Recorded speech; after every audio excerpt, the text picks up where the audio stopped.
COVID-19 இந்த நாட்டின் நிலைமை வர வர மிகவும் மோசமாக சென்று கொண்டிருக்கின்றது. கொரோனாவுக்கான தொற்று நோய்க்கான அமைச்சர் சுதர்சினி பெர்னாண்டோ-பிள்ளை ஒரு அறிக்கை விடுகின்றார். செயலணிக்கு பொறுப்பான இராணுவ தளபதி சவேந்திர சில்வா வேறொரு விதமான அறிக்கை விடுகின்றார். சுகாதார அமைச்சர் இன்னுமொரு மாதிரியான அறிக்கை விடுகின்றார். நாட்டு மக்கள் தற்போதைய நிலையில் மிகவும் குழப்பமான நிலையிலே இருந்து கொண்டிருக்கின்றார்கள். அமைச்சர் சுதர்சினி பெர்னாண்டோ-பிள்ளை அவர்களது அறிக்கையின்படி அல்பா டெல்டா வைரசுகள் நாட்டு மக்களை அடுத்த 8-10 வாரங்களில் மிகவும் மோசமாக தாக்கும், தொற்றுதல் கூடுதலாக ஏற்படும், ஆயிரக்கணக்கில் மக்கள் இறக்கக்கூடிய ஒரு சூழ்நிலை வரும் என்று கூறுகின்றார். இந்த வகையிலே முதலாவது 2வது அலை இலங்கையில் ஏற்பட்ட போது அரசாங்கம் கண்ணியமாக ஊரடங்கென்றும் பயண போக்குவரத்துக்களை செய்து கோவிட்-19 ஒரு அளவுக்கு கட்டுப்படுத்தினார்கள். ஆனால் இந்த 3வது அலையிலே பயணக் கட்டுப்பாடென்று ஒரு நகைச்சுவையான நாடகம்தான் இந்த நாட்டிலே நடைபெற்று கொண்டிருக்கின்றது. பயணக்கட்டுப்பாடு என்ற பெயரளவிலே இருக்கின்றதே தவிர மக்களது நடமாட்டம், வாகன போக்குவரத்தெல்லாம் சர்வசாதாரணமாக இருக்கின்றது. ஆடை தொழிற்சாலைகள் உண்மையிலேயே கிராமப்புற பொருளாதாரத்தில் வளர்ச்சியை ஏற்படுத்தி இருந்தாலும் இந்த 3வது அலை கோவிட்-19 கிராமப்புறங்களுக்குள் இந்த கோவிட்-19 கொரோனாவை கொண்டு சென்ற பெருமை இந்த ஆடை தொழிற்சாலைகளுக்குத்தான் கிடைத்திருக்கின்றது. இந்த மட்டக்களப்பு மாவட்டத்தில் 3வது அலையில் வாகரை பிரதேசம் பெரிதாக பாதிக்கப்பட்டிருக்கவில்லை. ஆனால் கடந்த ஒரு கிழமை 10 நாட்களுக்குள் அதிகமானோருக்கு இந்த தொற்று உறுதிப்படுத்தப்பட்டிருக்கின்றது. வாகரை பிரதேசத்திலே, அந்த பிரதேசத்திலே இருந்து தம்பலகாமம், கந்தளாய் போன்ற ஆடை தொழிற்சாலைகளுக்கு சென்று வருபவர்களினால்தான் இந்த கோவிட்-19 தொற்று வந்திருக்கின்றது. அவர்களினால்தான் அங்கு கொண்டு வரப்பட்டிருக்கின்றது. எனவே இந்த அரசு இந்த கோவிட் தொற்றை ஒழிப்பதற்கு ஆன முக்கியமான காரணங்களான தடுப்பூசி வழங்கும் திட்டத்தை துரிதப்படுத்தி இந்த கோவிட்-19 ஒழிக்க வேண்டும். ஐரோப்பிய நாடுகள், மத்திய கிழக்கு நாடுகள் கூட சில இலங்கையை தங்களது சிவப்பு நிகழ்ச்சி நிரலுக்குள் உட்படுத்தி இருக்கின்றார்கள். அதனால் தங்களது மேற்படிப்புகளை தொடர்வதற்கோ தொழில் வாய்ப்புகளை தேடிச் செல்பவர்களோ அல்லது விடுமுறையில் கூட இலங்கைக்கு வந்தவர்கள் மீண்டும் அந்த நாட்டுகளுக்கு திரும்பி செல்ல முடியாத நிலையில் தத்தளித்து கொண்டிருக்கின்றார்கள். எனவே உடனடியாக அரசு இந்த தடுப்பூசி வழங்கும் திட்டத்தை துரிதப்படுத்தி இந்த மக்களை இந்த தொற்றிலிருந்து காப்பாற்ற வேண்டிய கடமை இருக்கின்றது. அதற்கு மேலாக இந்த தொற்றுக்குள் அகப்பட்டு கிராமப்புற மக்கள், குறிப்பாக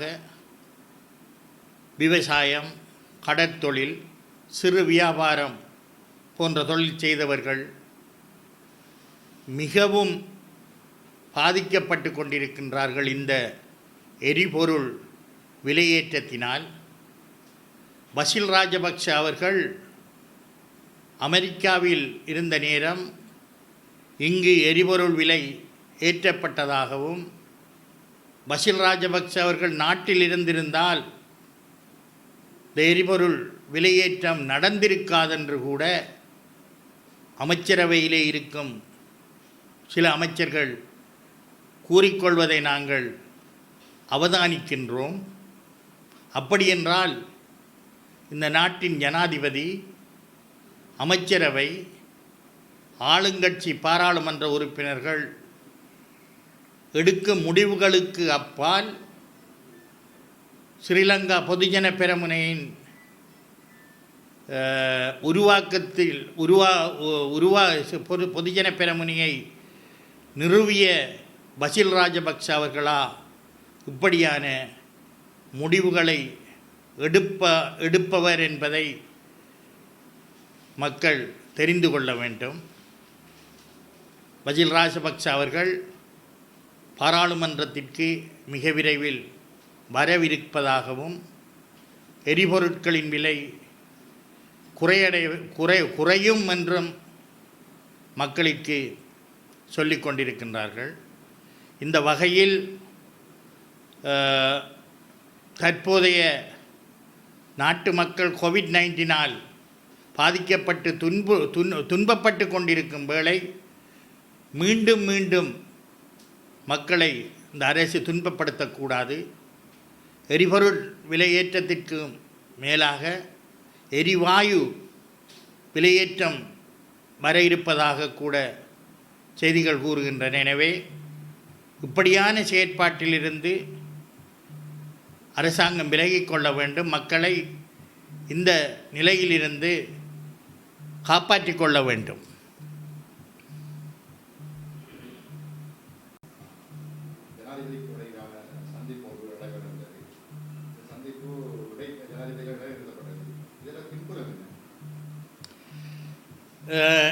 நான் நினைக்கின்றேன், கடந்த பொஷன் விடுமுறை தினத்தை முன்னிட்டு ஜனாதிபதியினால் பொது மன்னிப்பு அளிக்கப்பட்டு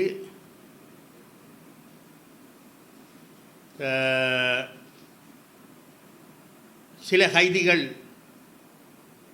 விடுதலை செய்யப்பட்டார்கள். அதிலே தமிழ் அரசியல் கைதிகள் 16 பேர் விடுதலை செய்யப்பட்டார்கள். என்னை பொறுத்தமட்டில் இந்த அரசியல் கைதிகள் விடுதலைக்கும் தமிழ் தேசிய கூட்டமைப்பின் ஜனாதிபதியினுடனான சந்திப்பு பிற்போடப்பட்டதற்கும் தொடர்பு இருக்கலாம் என்று. ஏனென்றால் இலங்கைக்கு பலவிதமான அழுத்தங்கள் மேற்குலக நாடுகளிலிருந்து வந்து கொண்டிருக்கின்றது. காரணம், இலங்கை அரசு சீனாவை முற்றுமுழுதாக நம்பி சீனாவின் வழித்தடத்திலே சீனாவின் ஒரு மாகாணம் போன்று செயற்படுவது மேற்குலக நாடுகளிற்கோ இந்தியாவிற்கோ ஒரு விரும்பத்தகாத செயலாக இருக்கின்றது. அந்த வகையில் அமெரிக்க காங்கிரஸிலே இலங்கைக்கு எதிரான, தமிழ் மக்களுக்கு சாதகமான, வடக்கு கிழக்கு பிரதேசங்கள் தமிழர் தாயகமாக ஏற்றுக்கொள்ளப்பட வேண்டும் என்ற ஒரு பிரேரணை முன்மொழியப்பட்டிருக்கின்றது. அதற்கு மேலாக விசேடமாக ஐரோப்பிய பாராளுமன்றத்திலே இலங்கையிலே இருக்கும் பயங்கரவாத தடை சட்டத்தை நீக்க வேண்டும் என்ற ஒரு பிரேரணை 628 பாராளுமன்ற உறுப்பினர்களின் ஆதரவுடன் நிறைவேறியிருக்கின்றது. பயங்கரவாத தடை சட்டத்தை நீக்கவில்லை என்றால் ஐரோப்பிய ஒன்றியத்தினால் இலங்கைக்கு வழங்கப்படும் ஜிஎஸ்பி ப்ளஸ் சலுகையை மீள் பரிசீலனை செய்ய வேண்டும் அல்லது நிறுத்த வேண்டும் என்ற அழுத்தத்தின் காரணமாக இந்த பயங்கரவாத தடை சட்டத்திற்குள்ளே இருக்கும் அரசியல் கைதிகளை விடுதலை செய்ய வேண்டும், பயங்கரவாத தடை சட்டத்தை மீள் பரிசீலனை செய்ய வேண்டும் என்று கடந்த 22ஆம் தேதி பாராளுமன்றத்திலே நாமல் ராஜபக்ச அவர்களினால், உண்மையிலே சம்பந்தமில்லாத அமைச்சர், நீதி அமைச்சர் செய்ய வேண்டிய வேலையை நீதி அமைச்சருக்கு பக்கத்திலே இருந்து நாமல் ராஜபக்ச அவர்கள், இளைஞர் விவகார விளையாட்டுத்துறை அமைச்சராக இருக்கக்கூடியவர், ஒரு அறிக்கையை விட்டிருந்தார். கடந்த 16ஆம் தேதி ஜனாதிபதிக்கும் தமிழ் தேசிய கூட்டமைப்பிற்கும் இடையிலான சந்திப்பு ஒழுங்குபடுத்தப்பட்டு அது பிற்போடப்பட்டது. 22ஆம் தேதி பாராளுமன்றத்திலே அரசியல் கைதிகளின் விடுதலை சம்பந்தமாக பேசிய அமைச்சர் 24ஆம் தேதி 2 நாட்களிலே 16 அரசியல் கைதிகளை விடுதலை செய்யலாம் என்றால் 2 நாட்களுக்குள் அந்த அரசியல் கைதிகளின் விவரங்கள், யார் யாரை விடுதலை செய்ய வேண்டும், அதாவது ஒட்டுமொத்தமாக கடந்த காலங்களிலே பயங்கரவாத தடை சட்டத்திற்குள் இந்த சமூக வலைத்தளங்களிலே பதிவிட்டார்கள் என்பதற்காக, இல்லை முள்ளிவாய்க்கால் தினத்திற்கு விளக்கேற்றினார்கள் என்பதற்காக கைது செய்யப்பட்டவர்களை தவிர நீண்ட காலமாக அரசியல் கைதிகளாக 93 பேர் சிறைகளிலே இருக்கும்போது 16 பேரை 2 நாட்களுக்குள் அவர்கள் தெரிவு செய்திருக்க முடியாது என்பது எனது எண்ணம். அதாவது அந்த தெரிவு 16ஆம் தேதி கூட்டமைப்பு சந்திப்பிற்கு முன்னமே இடம்பெற்றிருக்க வேண்டும். ஒரு பேரளவிலே 22ஆம் தேதி பாராளுமன்றத்தில் அறிக்கை விட்டு 24ஆம் தேதி அவர்களை விடுதலை செய்வதற்கும், 16ஆம் தேதி ஜனாதிபதி கூட்டமைப்பை சந்தித்து விட்டு இந்த கைதிகளின் விடுதலை நடைபெற்றிருந்தால் கூட்டமைப்பின் அழுத்தத்தின் காரணமாக, கூட்டமைப்பின் பேச்சுவார்த்தையின் நிமித்தம் இந்த கைதிகள் விடுதலையானார்கள் என்ற கதை வரும். அதனால் கூட்டமைப்பிற்கு அரசியல் ரீதியாக செல்வாக்கு உயரலாம் என்ற காரணத்தினால் கூட்டமைப்பின் சந்திப்பை பிற்போட்டு அரசியல் கைதிகளின் விடுதலைக்கு பின்பு ஒரு திகதி கொடுப்பார் என்று நான் நினைக்கின்றேன்.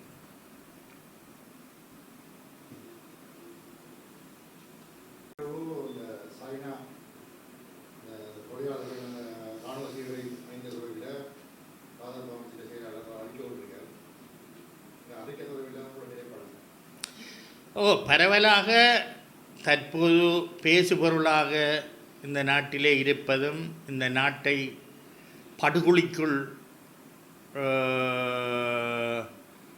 தள்ளுவதுமான ஒரு வேலை திட்டமாகத்தான் இந்த சீனர்களின் இந்த நாட்டின் வருகையும், அதையொட்டி பல பிரதேசங்களில் அவர்களது வேலை திட்டங்களும் அமைந்திருக்கின்றது. கிறிஸ்துவுக்கு முன்னமே கட்டப்பட்ட அந்த திசமாராகம திசவாவி தற்போது தூர்வாரப்பட்டு கொண்டிருக்கின்றது. அந்த தூர்வாரல் வேலை திட்டத்திலே சீனர்கள் பங்கு பெறுகின்றார்கள். சீன இராணுவத்தின் உடையை ஒட்டிய அந்த சீருடைகள் அவர்களால் பாவிக்கப்பட்டிருப்பதாக பல ஊடகங்களிலும் பல பிரமுகர்களும் அறிக்கையை விட்டு கொண்டிருக்கின்றார்கள். நேரடியாக நாங்களும் பார்க்கக்கூடியதாக இருக்கின்றது. பாதுகாப்பு அமைச்சின் செயலாளர் ஜெனரல் கமால் குணரட்ன அவர்கள் கூட சீன தூதரகத்துடன் இது சம்பந்தமாக பேசியிருப்பதாகவும், சீன தூதரகம்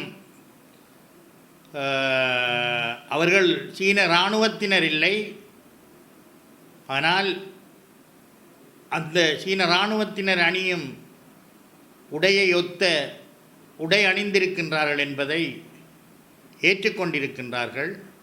அதற்கு மேலாக ஜெனரல் கமல் குணரட்ன அவர்கள் இனிமேல் அப்படியான சீருடைகள் அணியக்கூடாது என்பதை வலியுறுத்தி இருக்கின்றார். இதிலிருந்து விளங்குகின்றது அவர்கள் அந்த இராணுவ சீருடையை ஒத்த சீருடை அணிந்திருப்பவர்கள் சில வேளைகளிலே இராணுவத்தினராக கூட இருக்கலாம். ஆனால் இந்த நாட்டிலே பிறந்து வளர்ந்து இந்த நாட்டின் மூத்த குடிகளான தமிழ் குடிகள் வடக்கு கிழக்கிலே வாழ்ந்து கொண்டிருக்கும் போது யாழ்ப்பாண மாநகர சபையின் முதல்வர் மணிவண்ணன் அவர்கள் மாநகர சபை எல்லைக்குள் வாகன தரிப்பிட காவல்களுக்காக புலிகளின் சீருடையை ஒத்த சீருடையை அவர் அறிமுகப்படுத்தினார் என்பதற்காக அவர் கைது செய்யப்பட்டார். ஒரு மேயராக இருந்து கொண்டே கைது செய்யப்பட்டார். அந்த சீருடையை அணிந்தவர்கள் 4ஆம் மாடிக்கு அழைக்கப்பட்டு விசாரிக்கப்பட்டார்கள். இந்த நாட்டு மக்களிற்கு ஒரு சட்டம்,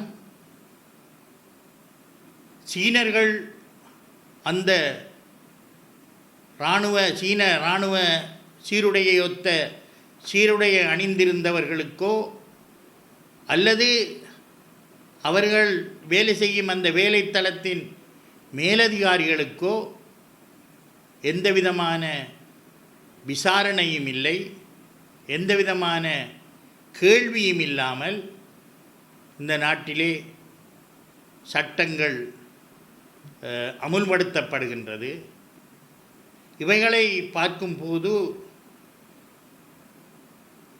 சீனர்களுக்கு எந்த அளவிற்கு இந்த அரசு முக்கியத்துவம் கொடுக்கின்றது என்பதற்கும் மேலாக தெற்கிலே அம்பாந்தோட்டையிலே தொடங்கி திசமாராகம பாவியிலே தூர்வாரி கொழும்பு ஃபோர்ட் சிட்டி துறைமுக நகரத்தை முற்றுமுழுதாக அவர்களுக்கு கொடுத்து கொழும்பு நகரத்திலே இருக்கும் தொன்மை வாய்ந்த கட்டிடங்கள், யாழ்ப்பாணம் கீரிமலையிலே ஜனாதிபதி மாளிகையாக கட்டப்பட்ட கட்டிடம், அப்படியானவற்றை கூட ஏலம் போட்டு கொண்டிருக்கும் போது வடக்கு கிழக்கிலே எமது வாழ்வாதாரத்தை நம்பியிருக்கும் தொழிலாளிகள் வயிற்றிலே அடிக்கும் செயலை கூட இன்று சீனர்கள் செய்து கொண்டிருக்கின்றார்கள். கிளிநொச்சி பூநகரி கௌதாரி முனையிலே இன்று சீனர்களினால் கடலட்டை பண்ணை ஒன்று நடத்தப்படுகின்றது. அதை நேரில் சென்று எமது அரசியல்வாதிகள், தமிழ் மக்கள் பார்த்திருக்கின்றார்கள். மேலும் வடபகுதியிலே கடல்களிலே கடலட்டை பண்ணைகள் நிறுவ இருப்பதாக கூட நாங்கள் அறிகின்றோம். இவையெல்லாம் பார்க்கும்போது ஒட்டுமொத்த நாட்டையே சீனர்களுக்கு கொடுக்கும் ஒரு நிலைமை உருவாகி கொண்டிருக்கின்றது. இது இந்த நாட்டை ஒரு அழிவு பாதைக்கு கொண்டு செல்லும்.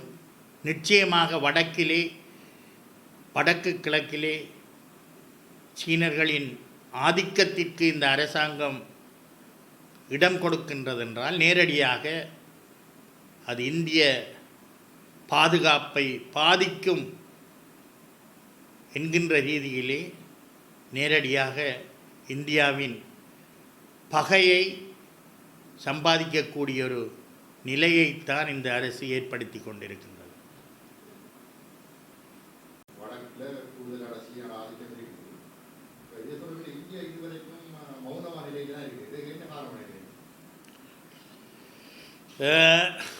இந்தியா இதுவரைக்கும் நேரடியாக இலங்கையுடன் மோத வேண்டுமென்ற நிலைப்பாட்டில் இல்லை என்று நான் நினைக்கின்றேன். இலங்கையின் மூத்த ராஜதந்திரியான தயான் ஜெயதிலக அவர் ஏற்கனவே இணைந்த வடகிழக்கு மாகாண சபையிலே அமைச்சராக இருந்தவர். ஐக்கிய நாடுகள் சபையின் இலங்கையின் ஒரு பிரதிநிதியாக இருந்தவர். மஹிந்த ராஜபக்ஷ ஆட்சி காலத்திலே முக்கிய பதவிகளில் இருந்தவர். தற்போது நான் நினைக்கின்றேன் சஜித் பிரேமதாஸ் அவர்களுடன் நெருங்கிய தொடர்பில் இருக்கின்றார். அவர் ஒரு கருத்தை கூறியிருக்கின்றார். இலங்கையிலே சீனர்களின் வருகையை, சீனர்களின் ஆதிக்கத்தை இந்தியா உன்னிப்பாக கவனிக்க வேண்டும். இதற்காக இந்தியா ஒரு விசேட தூதுவரை நியமிக்க வேண்டும் என்ற கருத்தை கூறியிருக்கின்றார். ஆனால் எனது பார்வையில் அமெரிக்க காங்கிரஸில் கொண்டு வரப்பட்ட பிரேரணையாக இருந்தாலும் சரி, ஐரோப்பிய பாராளுமன்றத்திலே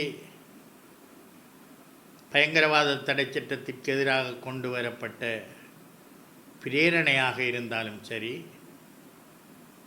அது இந்தியாவின் பின்புலத்துடன் தான் கொண்டு வரப்பட்டிருக்கும் என்பதற்கு மேலாக இலங்கைக்கு அப்பப்போ சில செய்திகளையும் இந்தியா சொல்லிக் கொண்டிருக்கின்றது. இந்த எக்ஸ்பிரஸ் பேர்ல் கப்பல் இலங்கை கடற்பரப்பிலே எரியத் தொடங்கிய நேரம் இந்தியாவிடம் உதவி கேட்டிருந்தார்கள். அந்த கப்பல் எரியத் தொடங்கி 5 நாட்களின் பின்புதான் இந்தியா உதவிக்கு வந்தது. 1.5 நாட்களுக்குள் அந்த தீ பரவல் கட்டுப்பாட்டுக்குள் கொண்டு வரப்பட்டது. இந்தியாவுடன் இலங்கை உண்மையான நட்பை பேணி இருந்தால் இந்த கடல் வளம் இந்த அளவிற்கு அழிந்திருக்காது. அதை இந்தியா செயல்முறையிலே காட்டியிருக்கின்றது. ஏனென்றால் ஒரு சில வருடங்களுக்கு முன்பு கிழக்கு கடற்பரப்பில் சங்கமாங்கண்டிற்கு மேலே, எனக்கு ஞாபகம் இல்லை அந்த கப்பலின் பெயர், கப்பல் தீப்பற்றி எறிந்த போது இந்தியாவுடன் உதவி கேட்க உடனடியாக இந்தியா வந்து அந்த தீப்பரவலை கட்டுப்பாட்டிற்குள் கொண்டு வந்தது. பழமொழி ஒன்று இருக்கின்றது, தூரத்து தண்ணி ஆபத்திற்கு உதவாது. சீனர்களை நம்பியிருக்கும் இலங்கை எதிர்காலத்திலும் இப்படியான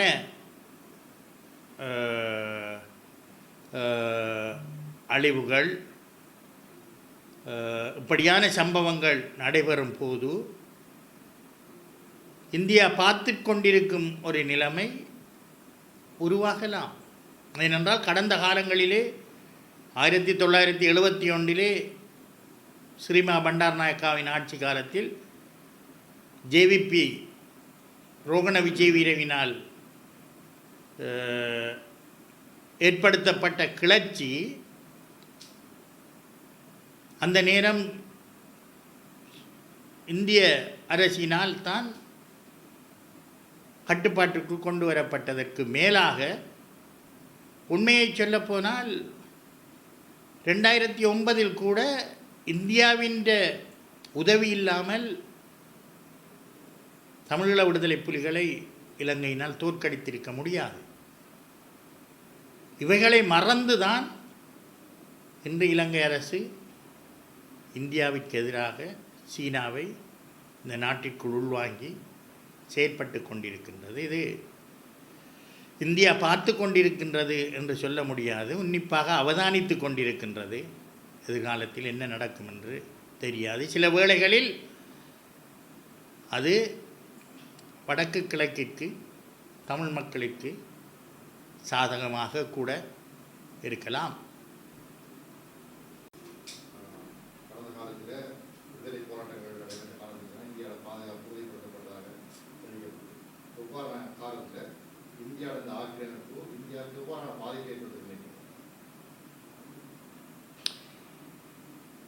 விடுதலை போராட்டத்திற்கும் இந்தியாவிற்கு நிறைய தொடர்புகள் இருக்கின்றது. சில வேளைகளிலே எமது இளைஞர்களுக்கு அதன் தாற்பயம் பரிதம் விளங்கி இருக்காது. என்னுடைய கட்சியின் தமிழீழ விடுதலை இயக்கம் டெலோவின் தலைவராக இருந்து கொல்லப்பட்ட சிறிசபாரத்தினம் அவர்கள் 84ஆம் ஆண்டு கூறியிருந்தார், ஈழ விடுதலை போராட்டம் இந்திய பாதுகாப்புடன் பின்னி பிணைந்திருக்கின்றது. அந்த வகையில் ஈழப் போராட்டம் நடைபெற்று கொண்டிருந்த காலத்திலே வடக்கு கிழக்கிலே தமிழ் போராட்ட இயக்கங்களின் கட்டுப்பாட்டில் இருந்தபோது இந்தியாவின் பாதுகாப்பிற்கு எந்த விதமான அச்சுறுத்தலும் இலங்கையிலிருந்து இருக்கவில்லை. போராட்டம் முடிவடைந்ததற்கு பின்பு 2009க்கு பின்புதான் இலங்கையில் அந்நிய சக்திகள், குறிப்பாக இந்தியாவின் அரசியல் இராணுவ எதிரியான சீனாவினால் இலங்கையிலே காலூன்ற வேண்டியொரு தேவையும் நிலைமையும் ஏற்பட்டது. சீனா இந்தியாவை சுற்றி வளைத்து கொண்டு வருகின்றது. திபெத் ஒரு பக்கம், நேபாளம் ஒரு பக்கம், பூட்டான், மாலத்தீவு, பாகிஸ்தான் போன்ற இடங்களிலே தங்களது கால்களை பதித்து இறுதியாக இலங்கையிலே மிகவும் ஆழமாக தன்னுடைய கால்களை பதிக்கின்றது. அதற்கு இலங்கையின் பொருளாதார நிலைமையும் ஒரு காரணமாக இருக்கின்றது. இலங்கையின் பொருளாதாரம் அகால பாதாளத்திற்கு செல்லும் போது இலங்கைக்கு பணம் தேவைப்படுகின்றது. சீனா பணத்தை கொடுத்து இலங்கையின் நிலப்பிரதேசங்களையும் கடல் பிரதேசங்களையும் வாங்கி கொண்டிருக்கின்றார்கள். எங்களது பகுதிகளிலே நாங்கள் அறிந்த வகையில் சில பணக்காரர்கள் வட்டிக்கு கொடுப்பதுண்டு. தங்களது சொந்த நிலங்களை, வீடுகளை அடவு வைத்து பணம் வாங்குவார்கள். அந்த வட்டியும் முதலும் கட்ட முடியாது விட்டால் வட்டி கொடுத்தவனுக்கு அந்த சொத்துக்கள் சொந்தமாக போகும். அந்த நிலைதான் இன்று சீனாவினால் இலங்கையில் நடைபெற்று கொண்டிருக்கின்றது. ஏனைய நாடுகளும் இலங்கைக்கு உதவி செய்கின்றன. இந்தியா நிறையவே உதவி செய்திருக்கின்றது. இந்த போர் முடிந்ததற்கு பிறகு 50,000 வீடுகள் கட்டி கொடுத்திருக்கின்றார்கள். வவுனியாவிலிருந்து பருத்தித்துறை வரைக்கும், வவுனியாவிலிருந்து மன்னார் வரைக்கும் ரயில் பாதைகள் அமைத்து கொடுத்திருக்கின்றார்கள். அச்சுவேலியிலே தொழிற்பேட்டை ஏற்படுத்தி கொடுத்திருக்கிறார்கள். கலாச்சார மண்டபங்கள் அமைத்து கொடுத்திருக்கின்றார்கள். கொடுத்திருக்கிறார்கள். இன்னும் பல வேலை திட்டங்கள் எல்லாம் நன்கொடை ரீதியாகவும் குறைந்த வட்டி கடன் வீதமாகவும் கொடுத்திருக்கின்றனர். அதுபோன்று அமெரிக்கா உதவி செய்திருக்கின்றது, ஐரோப்பிய நாடுகள் உதவி செய்திருக்கின்றது. ஆனால் சீனா கொடுக்கும் கடன் மட்டும் வித்தியாசமானது. கடனை கொடுத்து வட்டிக்கு மேலால் செல்லும் போது கடல் பிரதேசத்தை நிரப்பி நிலங்களை வாங்குவதும், எமது புராதன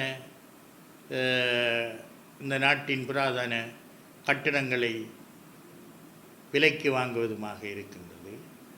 இந்த நிலை தொடர்ந்து கொண்டே இருக்கின்றது.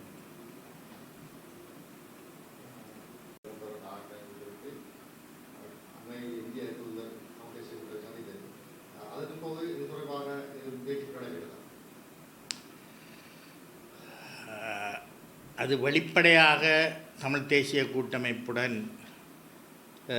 இந்த பேச்சுக்கள் நடைபெற்றதாக நான் அறியவில்லை. இந்திய தூதுவருடன் நடைபெற்ற பேச்சுக்கள் 13வது திருத்தச் சட்டம் முற்றுமுழுதாக அமுல்படுத்தப்பட வேண்டும், இலங்கையிலே தமிழர்கள் சுயநிர்ணய உரிமையுடன் வாழ வேண்டும், அதற்கு தமிழ் தேசிய கட்சிகள் ஒற்றுமையாக ஒரே குரலாக ஒலிக்க வேண்டும் என்பதைத்தான் இந்திய தூதுவர் வலியுறுத்தியிருந்தார்.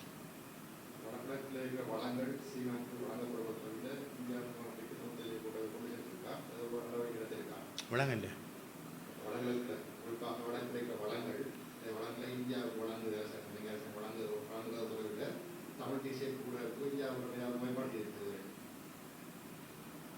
இல்லை, நாங்கள் இந்தியாவுக்கு அது சம்பந்தமாக முறைப்பாடு செய்ய வேண்டும் என்ற தேவை இல்லை. இந்தியாவுக்கு அது தெரியும் தானே. நாங்கள் இந்தியாவுக்கு முறைப்பாடு செய்ய வேண்டிய தேவையில்லை. தமிழ் மக்களின் வளங்கள் சூறையாடப்பட்டால், தமிழ் மக்களின் ஏதாவது அதில் பாதிப்பு ஏற்படுத்தப்பட்டால் நாங்கள் வெளி உலகிற்கு கொண்டு வருவோம், பேச வேண்டிய இடங்களில் பேசுவோம். இந்தியா கூட எங்களை விட மிகவும் உன்னிப்பாக இப்படியான விடயங்களை கண்காணித்து கொண்டிருக்கும் என்பது யாவரும் அறிந்த விடயம். சேதனை பசலை திட்டம் என்பது என்னை பொறுத்த அளவிலே வரவேற்கத்தக்க விடயம். ஏனென்றால் நச்சற்ற பொருட்கள், அதாவது ஆர்கானிக் ஃபுட்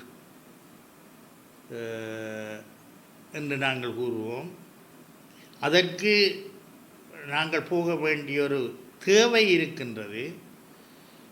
வெளிநாட்டுகளை பொறுத்த மட்டிலும் ஒரே கடையிலே வேறு வேறு ஷெல்ஃப்களிலே ஆர்கானிக் ஃபுட் வித்தியாசமாகவும் நான் ஆர்கானிக் ஃபுட் வித்தியாசமாகவும் இருக்கும். கூடுதலான மக்கள் ஆர்கானிக் ஃபுட்டைத்தான் விரும்பி கொள்வனவு செய்வார்கள்.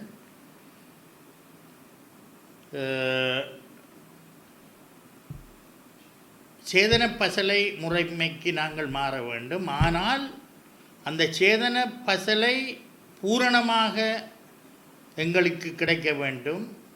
அதுவும் சரியான வழிகாட்டலின் மூலமாக விவசாயிகளுக்கு அறிமுகப்படுத்த வேண்டும். திடீரென்ற போது இரசாயன பசலைகளை இறக்குமதியை நிற்பாட்டியதனால்